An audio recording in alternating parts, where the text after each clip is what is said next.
live. Sabi po sa Romans chapter 8 verse 37, hindi kundi sa lahat ng mga bagay na ito, tayo'y higit pa sa mga mapagtagumpay sa pamamagitan niyaong sa atin ay umibig. Ayan. Purihin po ang Panginoon at pagpalain po tayo sa pagkabasa at pagkarinig ng kanyang salita.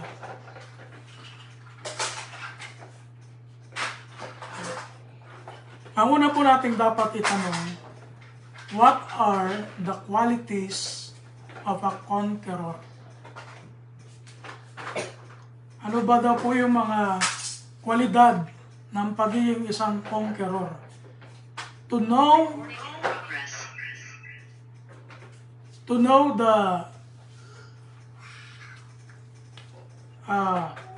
the reason why Paul said that we are more than conquerors, we must know the qualities of a conqueror first. Tama po ba yun? Sa Tagalog, para malaman natin yung ibig sabihin ni Apostol Pablo doon sa talata na binasa, kailangan po natin munang malaman ano ba yung mga kwalidad ng isang mapagtagumpay. Ano ba ang isang kwalidad o mga kwalidad ng mapagtagumpay na tao?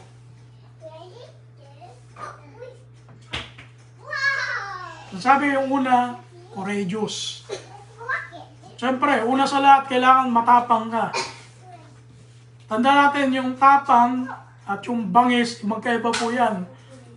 Kasi may tao mabangis pero hindi naman matapang. Ano?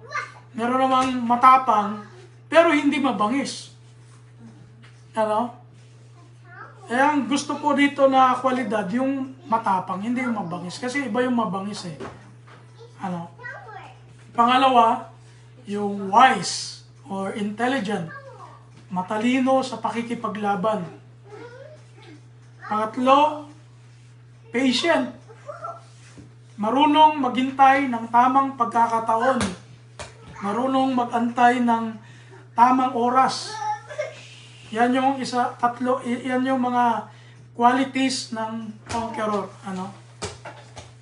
At pang-apat, yung visionary, malawak ang pangitain.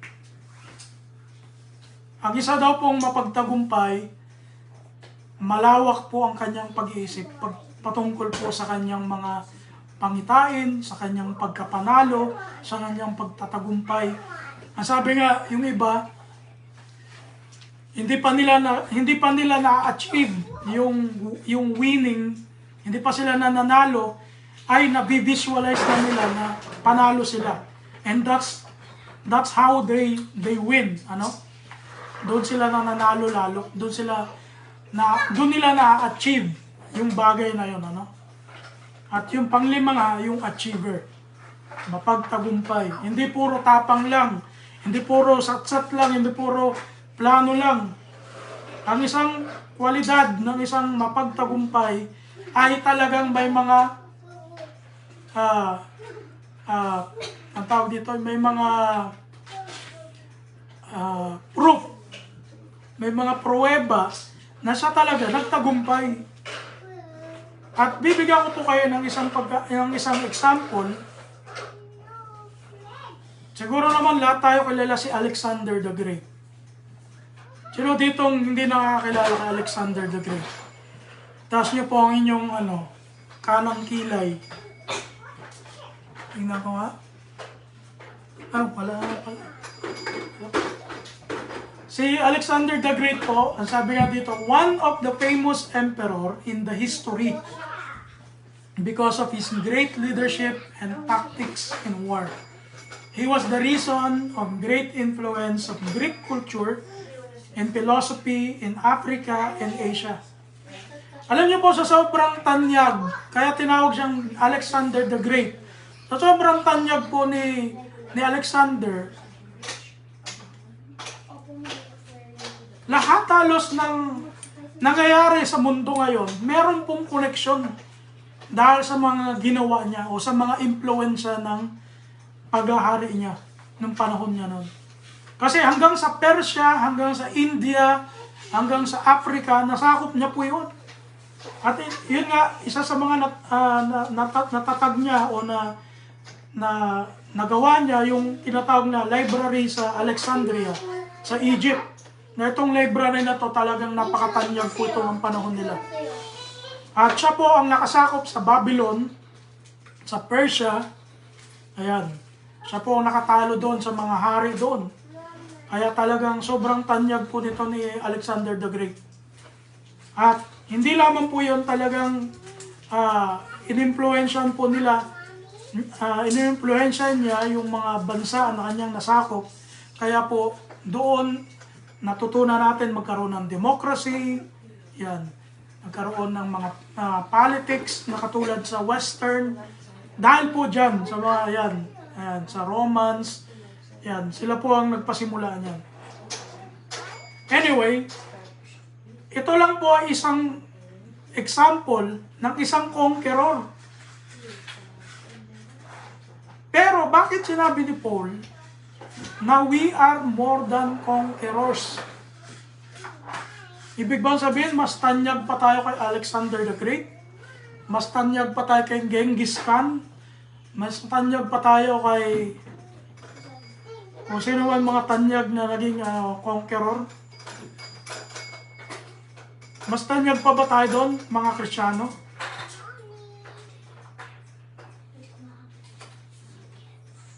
Ngayong hapon po na ito, dyan sa inyo umaga, anumang oras sa lugar po ninyo ngayon,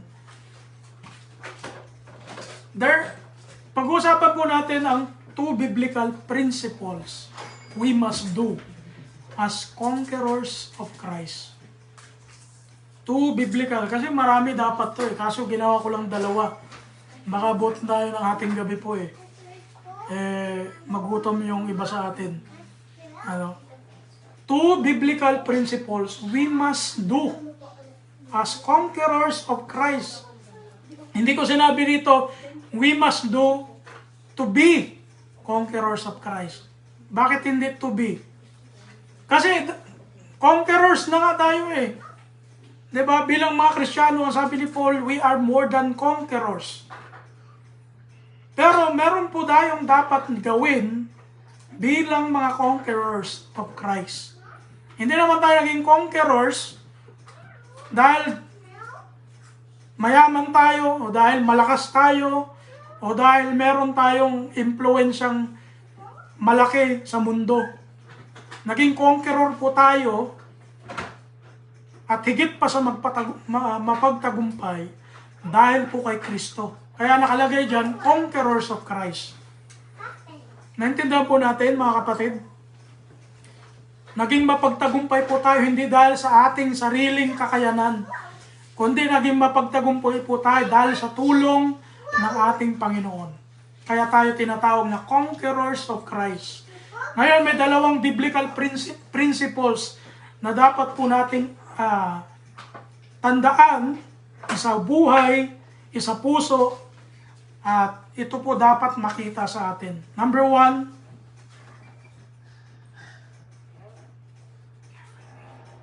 know how to surrender. Baka nagugulat yung iba sa atin. Aba, yun pala yung una. Know how to surrender. Kung gusto natin maging mapagtagumpay, matuto po tayong magpasakop sa Diyos. Surrender to Christ. Sabi po rito sa screen nyo, as humans, one of our nature is we don't like to be under, we don't like to submit or give way. Bilang mga tao, mga kapatid, hindi natin nature yung yung nagpapasubmit tayo, hindi natin nature yung nararamdaman natin na natalunan tayo. Hindi natin nature yun Gusto natin lagi tayong angat, lagi tayong panalo, lagi tayong nasa taas, lagi tayong nangunguna. Yun po yung nature natin bilang mga tao. Kaya, para po natin masunod, para po natin ma-fulfill ang will ng Diyos sa buhay natin, yung kalooban ng Diyos, we have to surrender. We have to learn how to surrender, how to submit ourselves to God. To win God's prize, yung tinatawag na eternal life, we must submit ourselves to God. Why? Because hindi po natin kayang makuha po yun kung according sa ating sarili lang. Hindi natin kayang mapanalo po yung laban ng buhay kung tayo lang po ang lumalaban. You have to be in God's side to win the prize. At ito namang submission na tinatawag dito sa Biblia, hindi naman po ito yung parang submission na standard ng mundo. Yung standard kasi ng mundo kahit mali na gusto nila magpa-submit ka pa rin. Diba? Napakapakan ka na dyan. Pag sinabing submit, kailangan wala kang gagawin. Ang Panginoon naman, hindi naman ganon sa buhay natin. Pag nagpa-submit tayo, hindi naman tayo sasamantalahin ng Diyos. Bagkus pa nga, lalo tayong pagpapalain ng Panginoon pag tayo nagpa-submit sa Panginoon. Submitting to God means to accept and yield. Ano yung yield?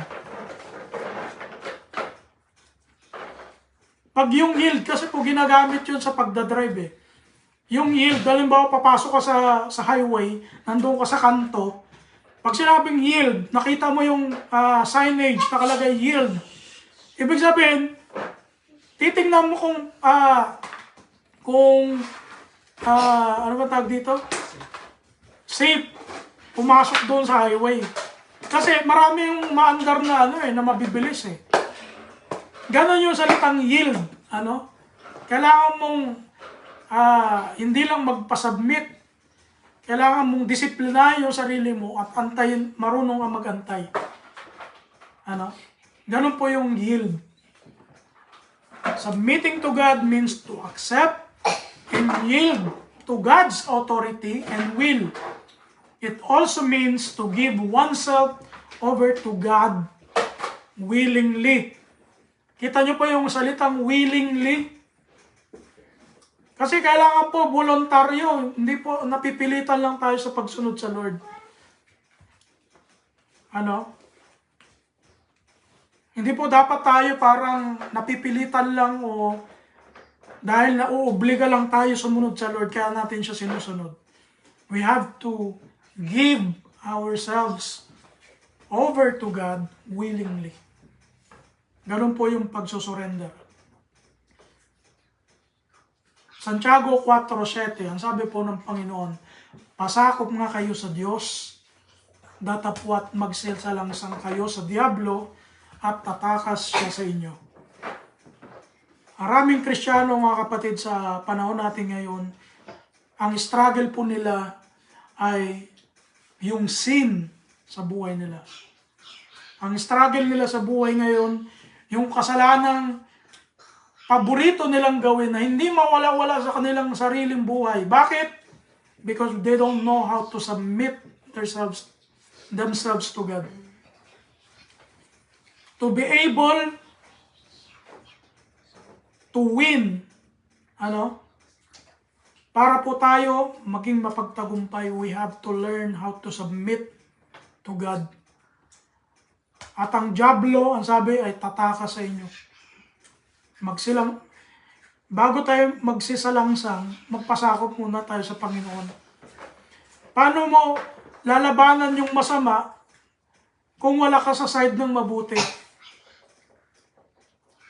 Kailangan mo munang mag-side sa mabuti para malabanan yung masama. Ito po yung sinasabi ni Santiago rito. At anong mangyayari kay Diablo? Anong mangyayari kay Satanas? Pag sumagpasakop tayo sa Panginoon, tatakas siya sa atin. Hindi yan nakukuha sa kanta-kanta lang. O tukso, layuan mo ako. Hindi po yan na nakukuha sa kanta-kanta lang. Kasi kahit kumanta tayo ng kumanta, kung hindi tayo nagpapasakop sa Lord, baliwala po yung mga alam natin, baliwala yung knowledge natin, baliwala yung wisdom natin, baliwala yung mga tactics natin, yung mga strategy natin. Basura po yun sa Panginoon kung hindi tayo papasakop sa Lord. Let go, let God.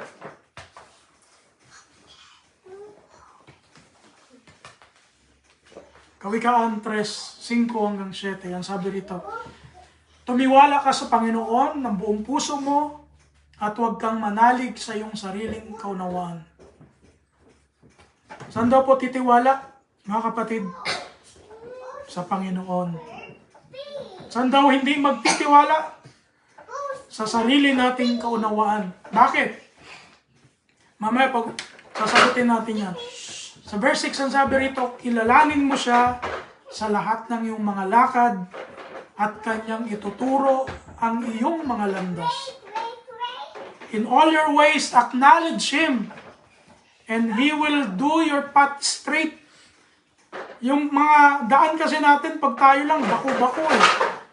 Sigsag. Ano? Pero pag kinilala pala natin ang Panginoon, nagtiwala tayo sa Lord, ang sabi niya ng Panginoon, tutuwirin niya ang ating landas. Huwag kang magpakapanta sa iyong sariling mga mata. Matakot ka sa Panginoon at humiwalay ka sa kasamaan. Ayun po yung challenge sa atin. Paano tayo mag-surrender sa Panginoon? Nandito na. Itong passage na ito ng Biblia, ito po yung meaning ng surrender. Pero ang sabi ko nga kanina, bakit inutos ng Diyos na tumiwala tayo sa Kanya? Why? Di ba tayo pwedeng magtiwala sa sarili natin? Ano ba yung problema? Bakit hindi tayo pinagpapatiwala ng Panginoon sa sarili natin? Sabi sa Kawikaan 20:9 o Proverbs chapter 20 verse 9, sinong makapagsasabi, nilinis ko ang aking puso, ako'y dalisay sa aking kasalanan.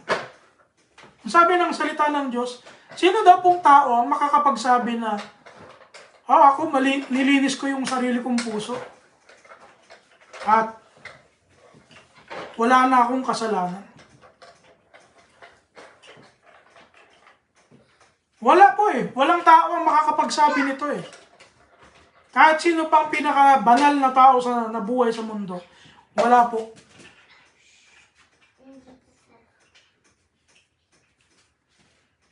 Bakit? Kawikaan 16:9. Ang sabi rito, ang puso ng tao ay kumakatha ng kanyang lakad. Ngunit ang Panginoon ang nagtutuwid ng kanyang mga hakbang. Kaya pala hindi dapat tayong magtiwala sa sarili natin. Kasi po, iba yung katha natin sa plano ng Diyos sa buhay natin. Meron tayong mga katha. Meron po tayong mga plano sa buhay na hindi naka-align sa plano ng Diyos. Sa katunayan, ang sabi ni Jeremias sa kanyang aklat, sa 17:9-10, ang puso na ay magdaraya ng higit kaysa sa lahat ng bagay at totoong masama. Sinong makakaalam? Sino daw nakakaalam? Ang sabi ng Panginoon sa verse 10, akong Panginoon ay sumisiyasat ng pag-iisip, aking tinatarok ang mga puso upang magbigay sa bawat tao ng ayon sa kanya-kanyang lakad, ayon sa bunga ng kanya-kanyang mga gawain. Kaya pala po hindi tayo pinagpapatiwala ng Diyos sa puso natin, sa sarili natin. Kasi po, ang puso magdaraya. Sa katunayan, sa Mateo, diba? Nung naalala niyo po yung kwento ng sinaway ng mga Hudyo, yung mga alagad ng Panginoon. Bakit hindi naguhugas ng kamay itong mga alagad mo bago kumain? Diba sinagot sila ng Panginoon, hindi sa pumapasok sa bibig ang nagpaparumi sa tao, kundi yung lumalabas galing sa bibig na nanggagaling sa puso ng tao. Sapagkat sa puso ng tao, nanggagaling lahat ng kasamaan. Pandaraya, pagsisinungaling, diba? Paninibugho, kalayawan, lahat na yan. Nagsisimula sa puso. Kaya tama po itong sinabi rito, ang puso ay magdaraya ng higit sa lahat. Kaya, kung tayo po ay kinikilala natin na ang sarili natin Kristiyano, mga alagad ni Kristo, we must surrender ourselves to God. Hindi po sa sarili nating kaunawaan, hindi sa sarili nating kakayanan. Para tayo maging mapagtagumpay at higit pa sa mapagtagumpay, number 1 natin dapat gawin, we must learn how to surrender. We must learn how to submit. At hindi lang po yung ating Sunday. Hindi lang po sa araw ng Sunday tayo nagpapasubmit sa Panginoon. Kundi dapat araw-araw po. Kahit wala tayo sa church, kahit nasaan po tayo, nasa school, nasa trabaho, nasa bukid, nasa dagat, nasa palengke, nasa kapitbahay, marunong po tayo magpasubmit sa Panginoon. Pag may mga bagay na nakikita tayong mali at hindi tayo sigurado, wag nating i-conclude ayon sa sarili natin. Mag-pray tayo sa Lord, Lord, ano bang kalooban mo dito sa akin? Sinusurrender ko po itong bagay na ito sa iyo. Sinusurrender ko itong plano ko sa iyo. Sinusurrender ko itong gagawin ko in the next days. Hindi yung nagiging masyado tayong pabigla-bigla sa mga desisyon. Hindi na nag-iisip, pabigla-bigla ng mga sinasabi, pabigla-bigla ng mga actions. Ayaw po ng Panginoon yun sa atin mga Kristiyano. Hebrews chapter 3, verse 13 hanggang 15. Ang sabi po rito ng author ng Hebreo, ngunit kayo'y mga pangaralan sa isa't isa, araw-araw. Samantalang sinasabi, ngayon, baka papagmatigasin ng sino man sa inyo ng daya ng kasalanan. Sapagkat tayo'y nagiging kabahagi ni Kristo kung ating iniingatang matibay ang pasimula ng ating pagkakatiwala hanggang sa katapusan. Samantalang sinasabi ngayon, kung marinig ninyo ang kanyang tinig, kaninong tinig? Kay Kristo. Ang sabi rito, huwag ninyong papagmatigasin ang inyong mga puso na gaya ng sa pamumungkahi. Kung itutuloy nyo po yung mga verses dyan, yung mga verses na kasunod ng 15, inahilin tulad po to doon sa mga naghimagsik nung panahon ni Moises. Na nagsimatayan sila doon sa ilang dahil nagsitigasan sila sa Panginoon. Nagmatigas sila sa Panginoon. Kaya ang ginawa ng Panginoon, hindi sila nakaabot doon sa promised land. At ganun din po tayo mga kapatid. If we do not surrender ourselves, magmatigas po tayo sa Panginoon, hindi po tayo aabot doon sa pangako ng Diyos.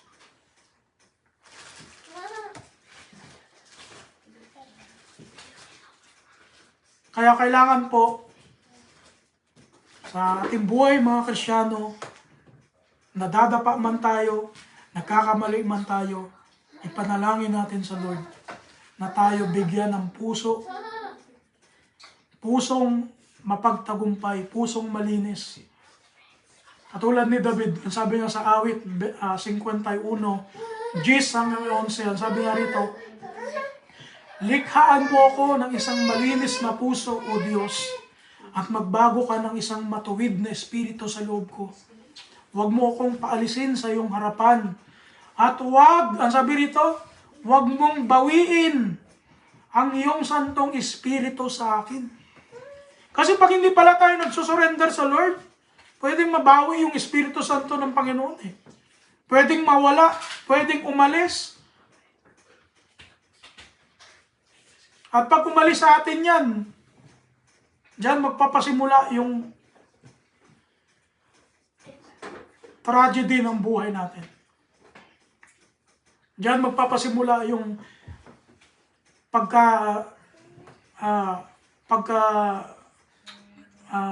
pagkapahamak po natin ng ating kaluluwa. Sapagkat ayon sa Biblia, nagkakaroon po tayo ng buhay dahil sa Espiritu ng Panginoon. Sapagkat kung saan ang Espiritu ng Panginoon, nandoon ang kapayapaan. Nandoon yung pagliligtas. Kaya mga kapatid, napakahalaga po. Kung hindi pa natin sinusurrender ang buhay natin sa Diyos, matuto po tayo at unawain natin ang salita ng Panginoon. Pangalawa, sabi ko sa inyo, dalawa lang po ito eh. Pangalawa, live with God's wisdom. Oo nga naman, paano tayo magiging mapagtagumpay kung hindi naman natin alam yung wisdom ng Lord? Sabi ko nga kanina, huwag tayong umasa sa sarili nating kaunawaan. Kung hindi tayo aasa sa sarili nating kaunawaan, kailangan umasa tayo at mamuhay tayo sa kaunawaan ng Diyos, sa karunungan ng Diyos. In other words, do not be foolish. Ayaw natin patawag ng foolish, tama po ba? Sino po dito ngayon ang... Yan, nakikita niyo po yung kamay ko. Sino po dito ang natawag na foolish? O mangmang, o mahina utak. Ayaw natin yun, di ba? Ay, may nagtaas ng kamay doon. Si Shasha. Ay, wag naman sana Shasha,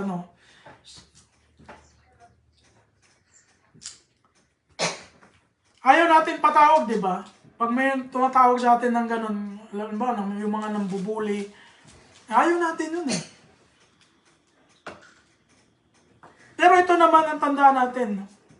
We are called to be wise. Tinawag po tayo ng Diyos para maging mga marurunong. Tinawag tayo ng Diyos para maging matatalino sa Kanyang harapan. Hindi yung katalinuhan na ayon sa mundo, kundi yung katalinuhan na ayon sa karunungan ng Diyos. Kaya ayaw ng Diyos na maging mangmang tayo. Ngayon, pag-uusapan natin 5 signs of foolishness. Number 1, resentful. Nagiging foolish pala ang isang tao kapag resentful. Ano ba yung resentful? Laging nagrereklamo, laging negative.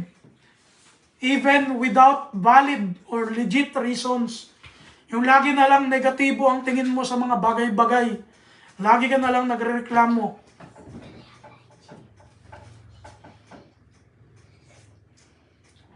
Anong sabi sa Job 5 verse 2?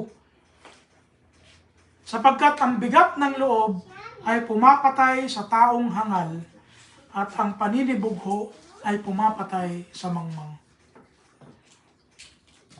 Delikado pala po yung pagiging hangal, yung pagiging resentful, mahilig manibugho, mahilig sa bumigat yung loob dahil sa mga negatibong nakikita niya sa mga paligid niya. Lagi na lang negative. Pag lagi daw po tayong resentful, sign po ito ng pagiging mangmang, pagiging hangal. At sabi ko nga po kanina, ayaw ng Panginoon yung tayo namumuhay na parang may kahangalan tayo sa buhay natin.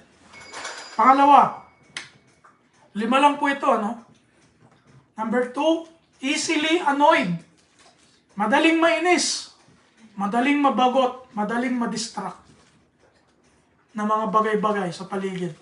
Tayo po ba madaling mainis? Baka yung iba sa atin, uy, ikaw yata yan. Tusok-tusok na yung mga katabi mo dyan ngayon. Tingnan natin yung sarili natin. Nakakailan na po tayo? Meron po ba, nakikita po ba natin doon sa sarili natin? Madali po tayong mabagot. Madali tayong mainis, magalit. Easily annoyed. Ang sabi po sa Kawikaan 20, talatang 3. Karangalan sa tao ang mag-ingat sa pakikipagkaalit. Ngunit bawat mangmang ay magiging palaaway. Pag tayo pala po palaaway, isang pong sintomas yan ng pagiging hangal sa harapan ng Diyos. Yung mahilig makipagtalo. Kahit naman hindi dapat pagtalunan, pinagtatalunan. Ay, hindi ika. Ito talaga yung tama. Ang sabi niya, ito talaga eh. Ano? Ayaw makipagtalo. Ayaw mapatalo. At pag hindi nasunod yung gusto, naiinis na agad. Number 3, refusing counsel. Mali yung spelling ko po, pero dapat S yan. Counsel. Tumatanggi o umiiwas sa mabuting payo. Dito kasi po sa mundong ito, dalawa yung payo eh. Yung isa mabuti, yung isa masama. Alam niyo po ba yun? Naranasan niyo na po bang napayuhan ng masama? Kasi yung mga tao ngayon, karamihan, mas gusto nilang makinig dun sa masamang payo eh. Natatawa pa sila, natutuwa pa sila. Pero pag mabuti, ayaw tuloy nilang pakinggan. Refusing counsel. Proverbs chapter 12.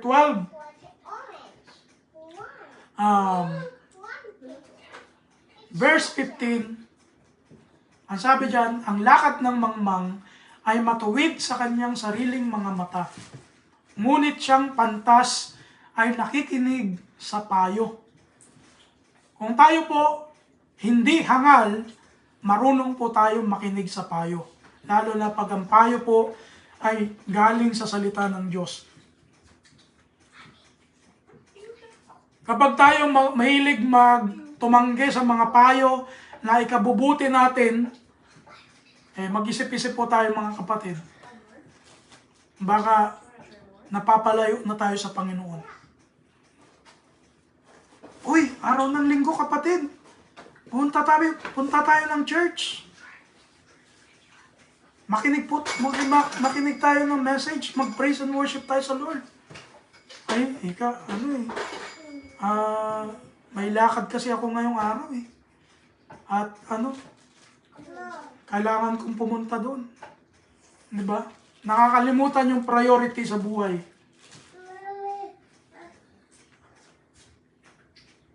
Ay, alam mo, dapat makipagbati ka na dyan kay para gumaan-gaan yung pakiramdam mo. Ay, hindi ika. Sana na lang, next year na lang ako makipagbati. Kasi gagawin kong New Year's resolution ko yun eh.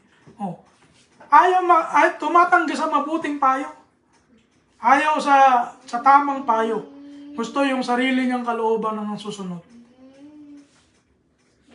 Ano pa? Refusing discipline. Kapag daw po tayo tumatanggi sa pagdisiplina, yung mga taong ayaw patama, sabi ko nga rito, ang taong ayaw magpatama, may tama na. Tama naman yun eh. Pag tayo ayaw magpatama, may tama ka na. Check natin yung utak natin, baka may tama na tayo.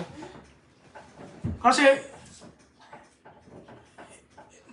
hindi normal sa tao yung laging tama. Naniniwala po ba kayo doon?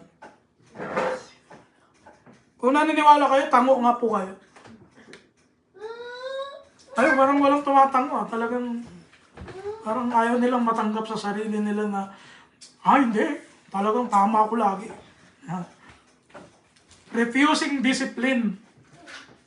Ito yung mga tao na ayaw tumanggap ng pagdidisiplina. Kasi feeling po nila lagi sila yung tama. Proverbs chapter 12, verse 1, ang sabi po ng Biblia, whoever loves instruction, loves knowledge. But he who hates correction, ay ano daw? Stupid. Diba? Stupid.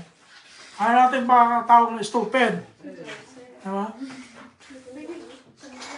Kaya kung gusto daw po natin maging knowledgeable, gusto natin maging wise sa harapan ng Lord, then we must know and we must learn how to accept discipline. Especially if the discipline is coming from the Lord. Katulad po ng ginagawa natin ngayon. Nakakailan na po tayo? Meron po ba tayong check po ba natin yung checklist natin dyan? Sa utak natin? Na ako Nakakalawa na yata ako Ayan. Kayo na lang po mag-check. Kasi kayo ang nakakaalam ng sarili nyo po. At pang-5, ito po yung pang-last. Please with evil acts. Natutuwa sa mga maling gawa. Ay, alam mo, Ika, yung anak ko, nagsuntukan sila sa school. Yun. Nagka-black eye tuloy yung kaklase niya. Natutuwa pa. Di ba? Ay, alam mo yung kaibigan ko, sinuntok yung kumpare niya. Talagang, umabot pa sila ng tulpo. Ayun, napanood tuloy sila sa Rapi Tulpo in action. Natutuwa pa. Di ba? May mga ganitong tao Ay, alam mo, Ika, yung aking anak, talagang tinuruan ko yan para lumaban, para alam namin na magsusurvive talaga yan sa school nila. Yung tatay, sabi ng tatay, ganito manuntok anak. Sipain. Ay, mga ganong magulang Na imbes na turuan paano maging ugaling matino, ay nagiging ugaling asal. Asal hayop. Natutuwa sa mga maling gawa. Tayo po ba natutuwa po tayo pag may nakikita tayong maling gawa? Yung tipong nagsisigawan na sa bahay, sige, bahala kayo dyan. Mag-away kayo dyan, wala akong pakialam. Ganun po ba tayo? Proverbs chapter 5, verse 23.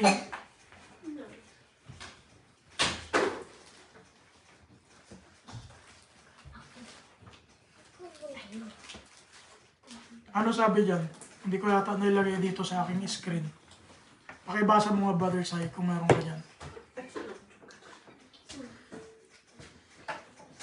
Ay, hindi pala 5, 10. Kaya pala, nandito sa screen ko, nagkamali lang ako ng chapter. Pero 10:23 pala yan. Kawikaan, Gis, 23. Ganito po ang sinasabi rito, isang paglilibang sa mangmang ang paggawa ng kasamaan. Ayun, sa mangmang daw po, pag nakakagawa ng kasamaan, kalibangan sa kanya yun. Katuwaan sa kanya.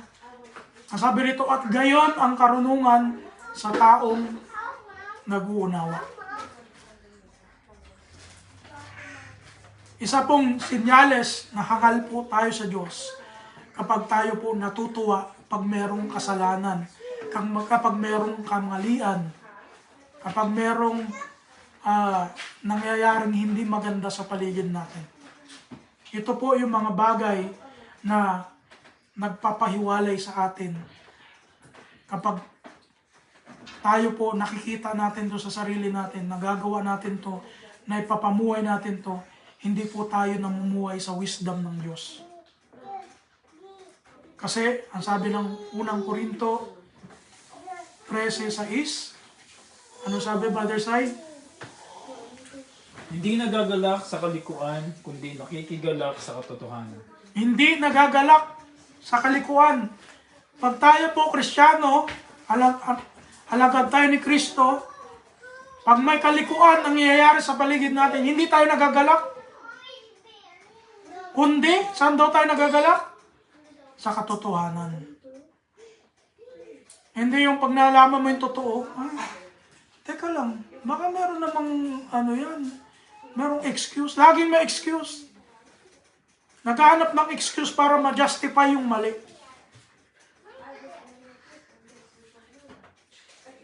Ang tunay na mga alagad ng Panginoon hindi nagagalak sa kalikuan, kundi nagagalak sa katotohanan. Mga kapatid, bilang ating pagtatapos, tanungin po natin ang ating sarili. Are we really more than conquerors? Ako ba talaga higit sa mapagtagumpay? Tandaan po natin, nagiging mapagtagumpay lang po tayo. Number 1, kapag po tayo nagpasurrender sa Panginoon. Pangalawa, pag tayo po namumuhay sa karunungan ng Diyos. At kung hindi pa po natin ito nagagawa sa ating sarili, magsimula po tayo ng araw na ito. Gawin po natin ang mga bagay na magpapatunay na tayo po ay mga higit sa mapagtagumpay. Purihin po ang Panginoon sa kanyang salita. Dito po nagtatapos ang ating mensahe at magpatuloy po tayo sa ating gawain